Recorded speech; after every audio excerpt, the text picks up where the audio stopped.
so we're going to talk about chemical reactions. So chemical reactions occur when elements or compounds interact and are rearranged.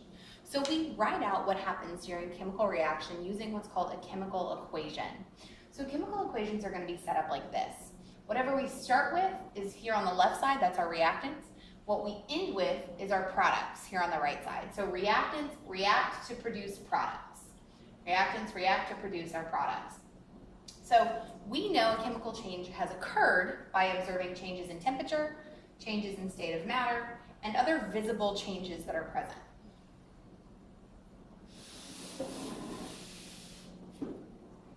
So our first one is changes in temperature. So there are two types of chemical reactions that involve a change in temperature. There's exothermic and endothermic. Exothermic are reactions that give off heat. So they expel or exude heat. So think like an exit. Heat is exiting the reaction and making their surroundings warmer. Endothermic, heat is going to enter the reaction. So this is going to absorb heat. This makes the surroundings much cooler because it's absorbing heat. There's also changes in state of matter. So these form two primary ways. So the formation of a gas.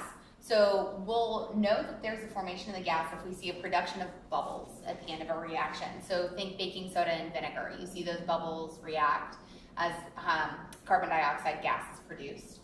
So this is tricky because this can escape the container. So you might miss the formation of a gas if you're not paying attention or you don't have your reaction in a sealed container. So the formation of a solid can also occur. So this is where two or more liquids are actually going to react to produce a solid. So this is called a precipitate. So a precipitate is the solid that forms when two or more liquids react to produce a solid. So the precipitate is the solid end of the reaction.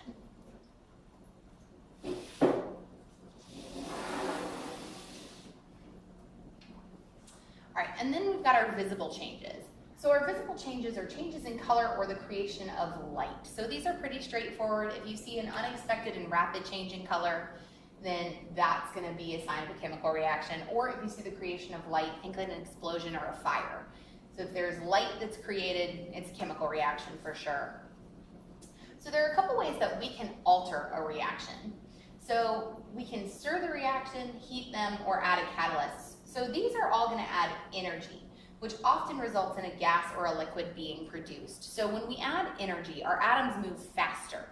The faster our atoms move, the more they're going to bump into each other, and the more they bump into each other, the quicker a reaction is going to occur because they're interacting more. So the more energy in the system, the faster they move, the more they interact. So by stirring it, we're forcing them to interact. By heating it, we're adding energy.